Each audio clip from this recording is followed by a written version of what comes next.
Well, greetings and welcome to Fridays with Francis. I've I've been trying to figure out this computer, and I'm making it. I'm gradually getting there. So I apologize that Fridays with Francis was almost on Saturday with Francis, but anyhow, here we are, and I hope that you are tuned in and. Remember to hit subscribe and like and as we continue with this. Right now, as I speak to you, the winter storm is making its way in. I can hear sleet outside the window, and it made me go back to a passage of scripture that Paul shared in Second Timothy. Of course, we know that Timothy was sort of the understudy for Paul, and Paul had a significant impact upon Timothy's life and his faith development. But when we read through and we see that Paul is a prisoner, and he sends a correspondence to young Timothy. And in 2 Timothy chapter 4, verse 19, we read these words. Greet Priscilla and Aquila, and the household of Onesiphorus. Erastus stayed in Corinth, but Trophimus I have left in Miletus sick. Do your utmost to come before winter. Eubulus greets you, as well as Pudens, Linus, Claudia, and all the brethren. Now, in all of the scripture that he shares in 1st and 2nd Timothy, and Paul is doing a great deal of teaching in all of that. He's given Timothy instructions about how to carry the work of the kingdom on and to keep moving forward with it. But we get to the 19th verse of 2 Timothy. It's right at the end of Paul's writings, and there's a sense of urgency. He says to Timothy, come before winter. Do your utmost to come before winter. You know, when a big storm comes in, and we have all kinds of predictions about it, the closer it gets, there seems to be a degree of urgency about it. That we need to make preparations. So there's a raid on the shelves at the grocery store. There's lines at the gas stations. People drag out their generators that haven't cranked in a year or more, only to find out that because they haven't been cranked, they still don't crank when you try. That's not a confession, it's just a coincidence. And so there's a sense of urgency that certain things need to be done before the winter gets here, the storm gets here.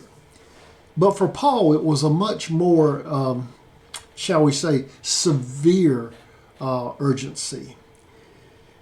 Because Paul was in prison.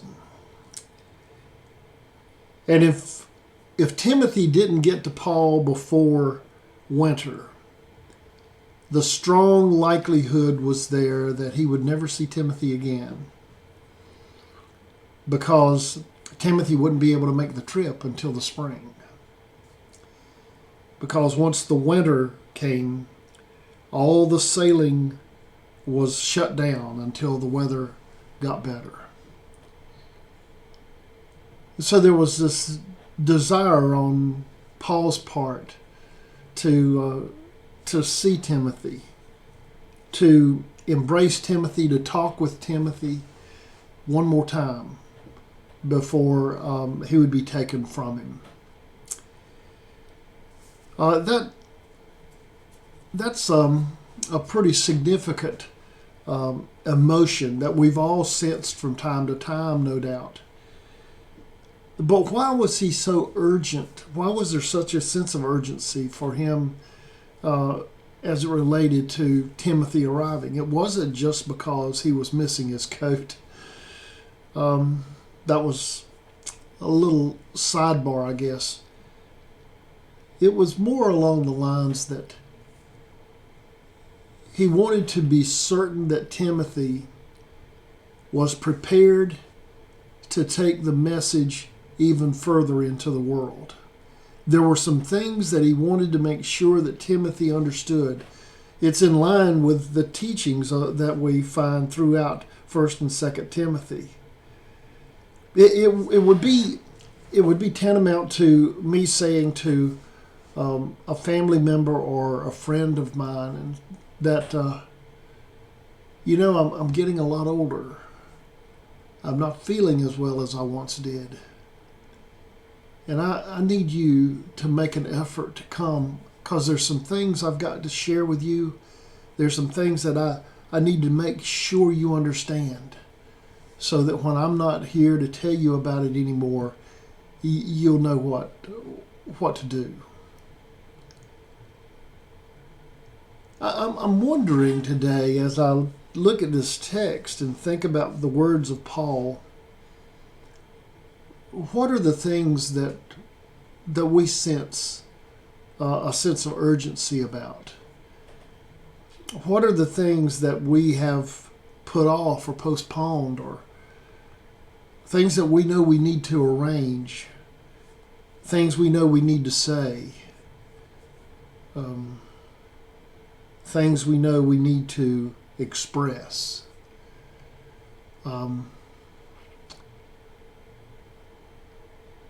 Maybe that's the lesson for us today.